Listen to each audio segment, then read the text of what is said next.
तो एक important theorem है मैट्रिसेस का कि every matrices square matrices can be written as sum of symmetric and skew symmetric matrix.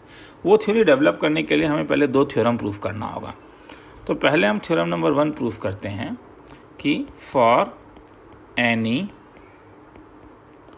Square matrix A plus A dash is symmetric and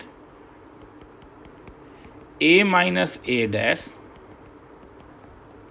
is skew symmetric। तो चलो proof करें।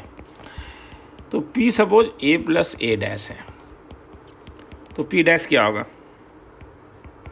a plus a dash का transpose.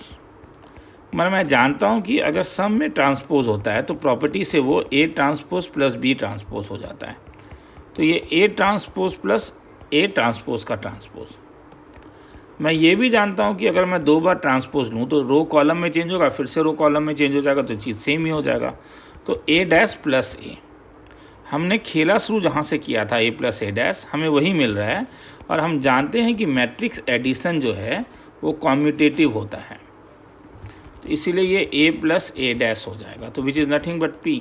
तो P is equal to P dash, मतलब मुझे क्या मिला? P is symmetric. लिखना है तो लिख लो। सेकंड वाला Q था और वो था A माइनस ए डैश। तो Q ट्रांसपोज क्या होगा? A माइनस ए डैश का dash.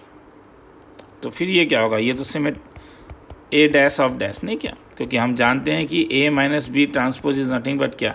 A transpose minus B transpose. A dash minus A, क्योंकि इससे पहले भी, और अगर मैं माइनस कॉमन ले लूँ तो ए माइनस ए डैश। तो हमने खेला शुरुआत किया था ए माइनस ए डैश से, इसलिए Q dash is equal to क्या मिला? Minus Q. तो दिस इम्प्लाइज क्यू इज क्या मिला? Skew symmetric. तो यही प्रूफ करना था। तो हेंस हमने प्रूफ कर दिया कि ये सिमेट्रिक है, ये स्क्यू सिमेट्रिक है। लिखना है तो लिख लो।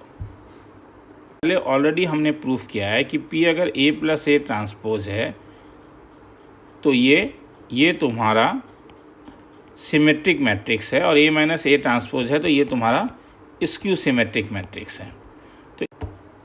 तो so that every square matrix can be expressed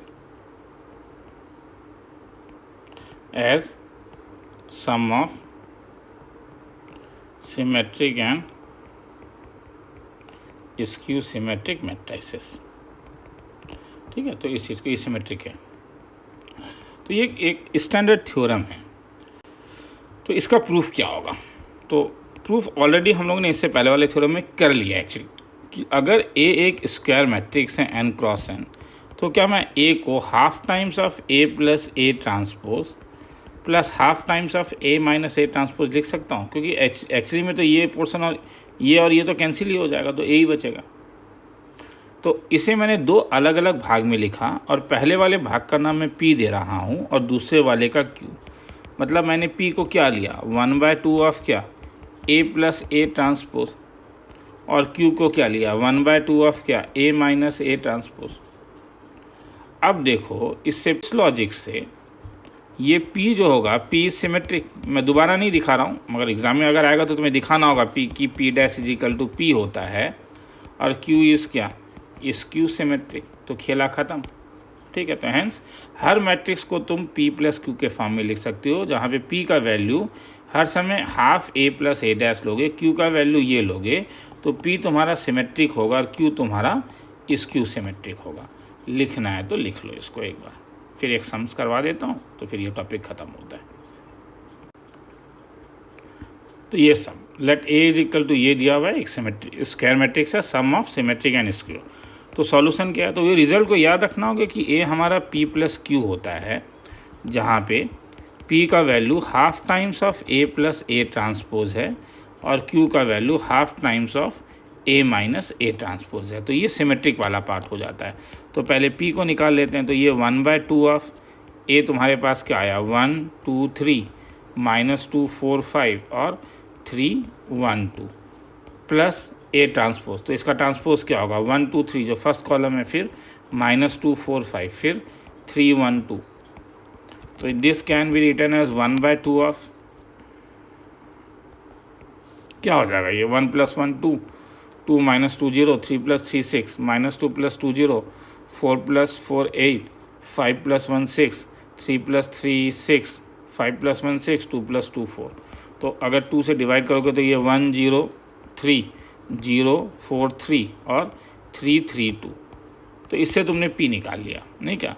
अब एक बार तो देखो ना, तो स्कूल में मगर P' निकाल के दिखा देना रे, वरना मार्क्स कट सकता है। हाँ, P' अब लोगे तो क्या हो जाएगा 1 0 3 0 4 3 और क्या 3 3 2। तो ये देखो 1 0 3 दोनों एग्जैक्टली सेम है, P' = P, तो हेंस क्या P इज़ सिमेट्रिक। वैसे ही अब क्या करोगे, अब Q निकाल लो। Q क्या था, हाफ ये छोड़ दूँ, अब निकाल लोगे ना, A - A' कर दो, तो उसे बार Q' निकाल के देख लेना, ये इसका स्क्यू सिमेट्रिक पार्ट होगा। तो ये इस एक्सरसाइज को ख़त्म करता है।